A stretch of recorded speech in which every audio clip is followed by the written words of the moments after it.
Welcome to the Teacher's Lounge, a podcast dedicated to providing real-life resources for early education professionals. The Teacher's Lounge is hosted by Noelle Dentino and Jessica Day. Together, they bring almost 50 years of combined experience in and out of the early education classroom, offering a wealth of knowledge and practical insights that you need now if you're in childcare. Whether you're a new assistant or making the leap from lead teacher to director, we have you covered. Join us as we delve into the unique challenges and opportunities of each role, sharing our experiences and expertise with practical tools to help you succeed. So, grab a cup of coffee or your favorite drink, and let's jump into the lounge. Welcome to the Teacher's Lounge podcast. I'm your host, Jessica Day. In this episode, we will be discussing the importance of having age-appropriate expectations when it comes to the social and emotional development of our young students. As educators, we bear the responsibility of nurturing the young minds that will shape our future. Understanding the importance of age-appropriate expectations for our students is not just a key to effective teaching, it is a cornerstone of creating a supportive, inclusive, and empathetic learning environment that empowers children to thrive. In this podcast, we will explore why having age-appropriate expectations for social-emotional development is a fundamental aspect of early childhood education, and how it can positively impact the journey of every child we guide. Young children experience rapid and distinctive changes in their social-emotional development. Recognizing age-appropriate expectations is pivotal for ECE professionals to create an environment that encourages children to develop these vital skills in a supportive and responsive setting. Understanding the intricacies of social-emotional development is crucial. Children are not miniature adults, and they go through profound changes in their emotional and social growth that are unique to their age and stage of development. Recognizing and embracing these age-specific changes is not only essential, also transformative in the way we teach, relate to, and support our students. One of the key aspects of this recognition is acknowledging that children's behavior is not always synonymous with social appropriateness. In other words, what might seem like misbehavior to an adult may be completely age-appropriate for a child. Teachers need to understand that children, especially in their early years, are learning how to navigate the complex world of emotions and relationships. They are like little explorers in an unfamiliar territory, sometimes making mistakes, testing boundaries, and expressing themselves in ways that may seem unusual or challenging to adults. For example, imagine a toddler-aged child. She might throw a temper tantrum in the classroom when she doesn't get her favorite toy. It's not because she's trying to be difficult, because she's just beginning to learn how to manage her frustration and communicate her desires. Teachers need to recognize this is a normal part of her development and provide support to help her express her emotions more effectively. On the other hand, consider a preschool-age child. He may engage in parallel play and sometimes refuse to share with his peers. This behavior might appear to be selfish to adults, but it's a stage in his social development. Teachers can guide this child in understanding the importance of sharing and help him build stronger social skills by offering gentle guidance and age-appropriate activities that encourage cooperation. Understanding the unique developmental stages and challenges of children at different ages is crucial for educators to create a supportive and nurturing learning environment. So what does it mean to have age-appropriate expectations for social-emotional development? It means realizing that there is a natural progression in a child's ability to understand and manage their emotions, form relationships, and exhibit self-control. It means recognizing that these skills develop at different rates for each child and are influenced by factors such as temperament, family dynamics, and individual experiences. Consider if you've ever experienced this. One preschool age child has shown remarkable progress in understanding and managing his emotions. He is often able to express his feelings with words, negotiate conflicts with peers effectively, and demonstrate self-control when facing challenging situations. This child's behavior reflects his advanced social emotional development. In contrast, another preschool age child might be at an earlier stage in her social emotional development. She occasionally struggles to articulate her emotions, and she can find it challenging to share toys with her peers without becoming upset. Her actions occasionally lean towards impulsive behavior when she experiences strong emotions. This distinction in the social emotional development between these two children underscores the importance of recognizing that each child's journey is unique, and they will acquire these essential skills at their own pace. Some children may develop strong social and emotional skills early in their preschool years, while others may take more time to reach these milestones. Some children might excel in certain aspects of social emotional development, like forming relationships, while needing more time to work on managing their emotions. The key is to provide support and guidance that is tailored to each child's unique pace and needs, helping them progress along their individual developmental journey. Understanding this concept is a game changer. It allows you to see beyond the surface of a child's behavior and delve deeper into their developmental stage. Rather than labeling a child's actions as disruptive or inappropriate, you can view them as opportunities for growth and learning. By having age-appropriate expectations, you create an atmosphere where children are free to explore their emotions, express themselves, and develop the necessary social and emotional skills without judgment. Embracing age-appropriate expectation fosters empathy and patience in the classroom. When you recognize that a tantrum, for instance, is a child's way of expressing frustration or seeking attention, rather than an act of defiance, you can respond with compassion and understanding. It not only helps the child navigate their emotions, but also sets a positive tone for them in how to handle challenges and conflicts. For example, instead of saying, "I can't deal with you right now," or "You're just doing this for attention," try to respond to what the child is experiencing by saying, "I can see that you're really upset right now.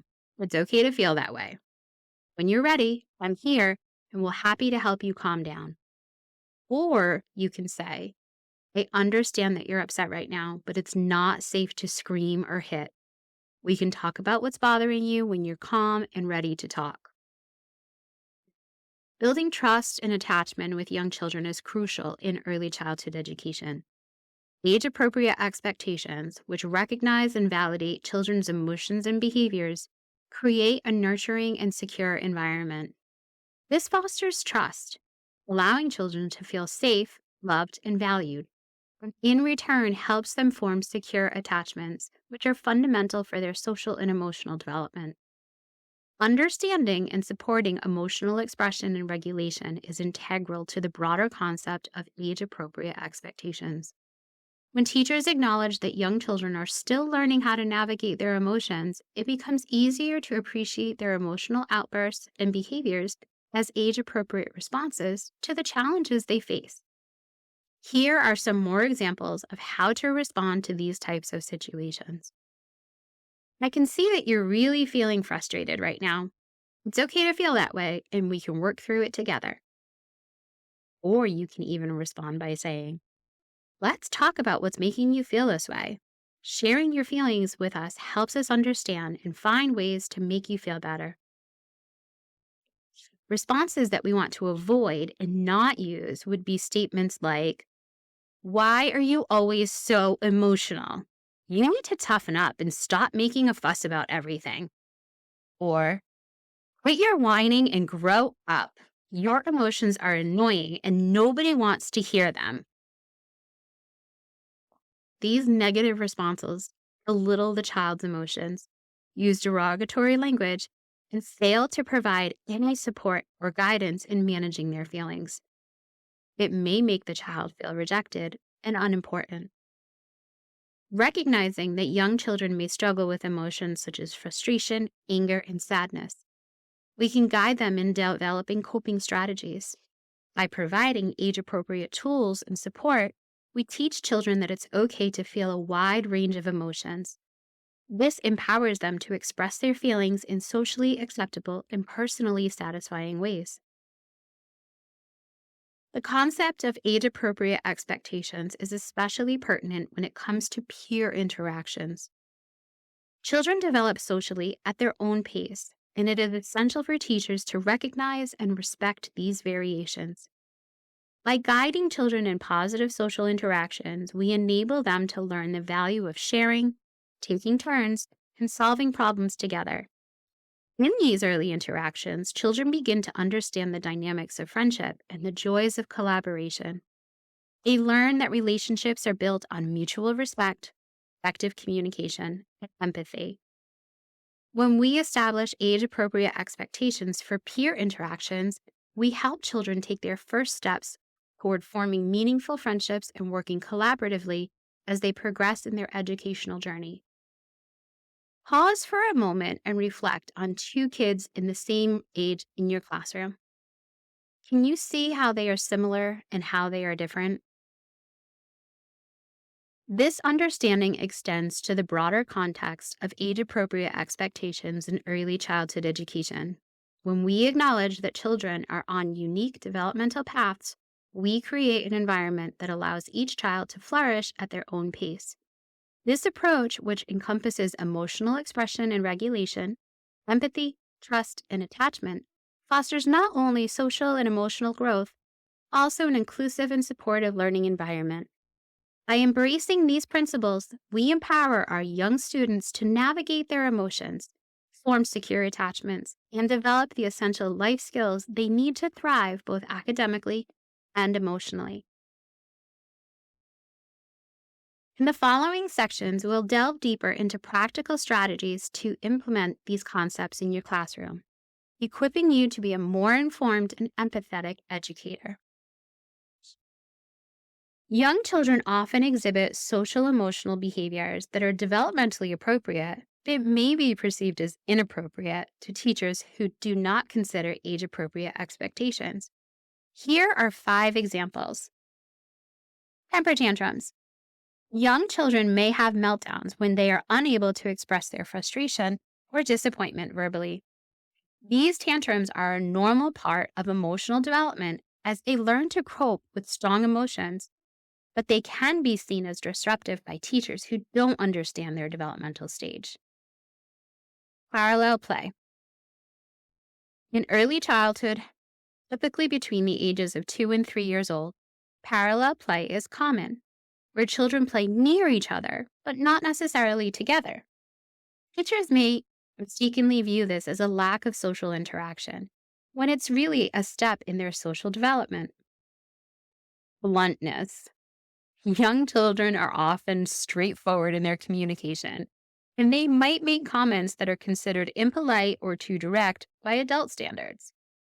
They are still learning the nuances of social etiquette. Sharing struggles. It's normal for young children to have difficulty sharing toys or personal items. Teachers may perceive this as selfishness, but it's a developmental stage as children learn to navigate the concept of ownership and sharing. Imaginary friends. Many young children have imaginary friends as part of their creative and social development. Teachers who aren't aware of this might find it odd and not understand its significance in the child's emotional and cognitive growth. As ECE teachers, our ability to understand and appropriately respond to age-appropriate behaviors is crucial in creating a supportive and empathetic learning environment. Here are some strategies to help us better comprehend and respond to behaviors that might, at first glance, seem inappropriate. First, educate yourself. One of the most important steps is self-education. Familiarize yourself with typical developmental milestones for young children. Understand that certain behaviors are normal for their age and are part of the learning process. Second, observations and patience. Careful observation of each child's unique personality and developmental stage is essential. It's important to be patient and allow children to express themselves in their own way and at their own pace. Instead of reacting immediately to behavior that may seem inappropriate, take a step back, observe, and assess the underlying emotions or intentions. Third, open communication. Encourage open and honest communication with the children. Create a safe space for them to express their feelings, thoughts, and concerns. Acknowledge their emotions and provide guidance on how to express them appropriately. Fourth, setting realistic expectations. Knowing what is developmentally appropriate for different age groups is essential. Recognize that behaviors like temper tantrums, parallel play, and bluntness are often part of a child's growth journey. Instead of trying to suppress these behaviors, set realistic expectations and guide children through these stages with empathy and understanding. Fifth, teaching emotional literacy. Incorporating lessons on emotional literacy can be highly beneficial. Help children identify and label their emotions. Teach them healthy ways to cope with feelings like anger, sadness, and frustration. This empowers them to understand and manage their emotions, reducing the likelihood of inappropriate behavior. In our show notes, you'll find a link to a Pinterest board that we have created that can help offer ways to help you teach this in your classroom. 6. Modeling appropriate behavior. Children learn by observing the adults around them. Model the behavior you would like to see in your students. Demonstrate patience, empathy, and effective emotional expression in your interactions with them and with your colleagues. 7. Provide guidance. Instead of reacting to inappropriate behavior with frustration or reprimands, offer guidance and support. Help children navigate their emotions and actions by providing alternatives and showing them more appropriate ways to express themselves. 8. Encourage problem solving. When conflicts arise, involve the children in finding solutions. Encourage them to think of ways to resolve issues with their peers. This fosters a sense of responsibility and cooperation. Please refer to our show notes for a link to this month's free download. This resource offers conversation prompts that can help you guide children in effective problem solving. 9. Individualized approaches. Remember that each child is unique and may require different approaches. Some children may need more support with emotional regulation, while others may benefit from more advanced social interaction opportunities. Tailor your approach to meet the individual needs of each child. And 10. Positive reinforcement. Recognize and reward positive behaviors and efforts. Reinforcing the behaviors you want to encourage can be more effective than focusing solely on correcting what you perceive as inappropriate.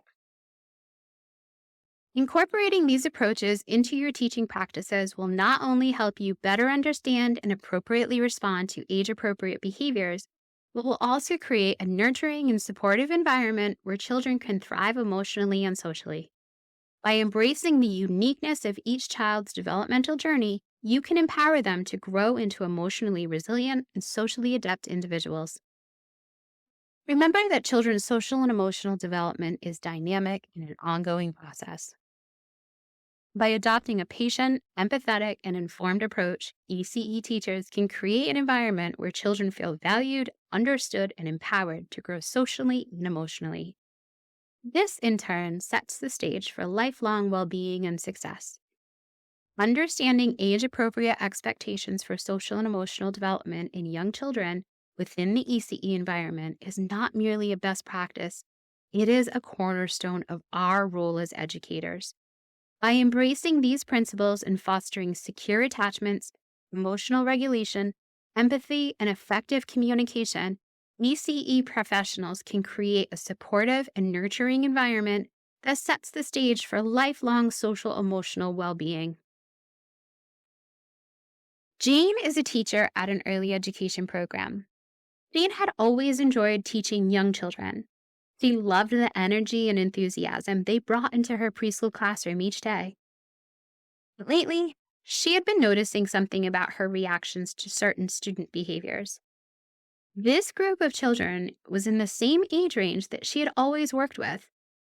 The development of this class seemed younger than some of the groups she had taught in the past. Rather than responding with patience and understanding, she often found herself reacting with annoyance. One day, she observed a particular child having an explosive temper tantrum. Despite the fact that Jane's classroom lead teacher attended to the child and helped them work through their frustration, Jane realized that her own internal frustration was not because the child was misbehaving, because she had been expecting too much from this child too soon. Jane knew she needed to make a change. Determined to provide the best learning environment for her students, Jane decided to seek additional training in this area. After meeting with her classroom lead teacher, she spoke to the assistant director, who helped her find and register for some professional development training, emphasized age-appropriate expectations, and understanding child development. During these training sessions, she found invaluable insight on fostering secure attachments, emotional regulation, empathy, and effective communication in the classroom. Jane was inspired to put this newfound knowledge into practice. She started by observing her students more closely, paying attention to their unique developmental stages and needs. She implemented strategies that encouraged social expression and regulation, such as using calming techniques like deep breaths and providing a feelings corner where children could express their emotions through art and play. Jane also made a conscious effort to foster empathy in the classroom. She introduced books and activities that encouraged her students to understand and share each other's feelings. She modeled empathy by actively listening to their concerns and teaching them how to respond with care and understanding. Incorporating these changes into her teaching style was transformative. Jane found that her students were more engaged, cooperative, and excited about learning. The once annoying behaviors now appeared in a new light. They were recognized as opportunities for growth and development, not as mere inconveniences. As time passed, Jane witnessed her students forming stronger connections with each other and with her. The classroom became a safe and nurturing environment where children felt valued and understood. The positive effects were not limited to her students. Jane also experienced a renewed sense of fulfillment and satisfaction in her role as an ECE teacher. Jane's journey to understand age-appropriate expectations not only transformed her classroom, had a profound impact on her life as an educator. Her commitment to meeting her students where they were in their development, coupled with her newfound knowledge and training, had created a learning environment, set the stage for lifelong social-emotional well-being. Jane had not only adjusted her teaching style, but had enriched the lives of the children in her care, as well as her own. Understanding age-appropriate expectations for social and emotional development in young children within the EC environment is not merely a best practice. By embracing these principles and fostering secure attachments, emotional regulation, empathy, and effective communication, ECE professionals can create a supportive and nurturing environment that sets the stage for lifelong social-emotional well-being. As we guide our young students through these crucial formative years, we empower them with the essential skills they need for future success, not just academically, but also in the complex world of relationships and emotions. In recognizing and responding to their developmental needs, we not only promote healthy social and emotional growth, but also lay the foundation for a more inclusive, empathetic, and compassionate society. In this episode, we have explored the vital importance of age-appropriate expectations in early childhood education. We have delved into the significance of recognizing and responding to children's behaviors and emotions based on their developmental stages, rather than our own adult perspectives. As we wrap up, it's clear that embracing these principles not only fosters secure attachments, emotional regulation, empathy, and effective communication in young children, also sets the stage for lifelong social and emotional well-being. Now, I encourage you to take this knowledge and share it with your fellow educators and team members. Spark discussions, workshops, and training sessions that integrate these insights into your teaching practices right from today. Together, we can create a brighter future for our children where age-appropriate expectations are the cornerstone of growth, understanding, and empathy. Thank you for joining us on this enlightening journey, and we look forward to exploring more educational insights in our future episodes. And that brings us to the end of this episode of the Teachers Lounge. We're so grateful for your time and hope you found our discussion helpful and inspiring. Remember, you are doing an amazing job in the field of early education, and we're here to support you every step of the way. Until next time, take care, and we'll be back soon with more resources, insights, and inspirations to help you succeed. And don't forget to subscribe to our podcast and follow us on all our social medias to stay up to date on the latest happenings inside the lounge. Keep up the great work. We're cheering you on.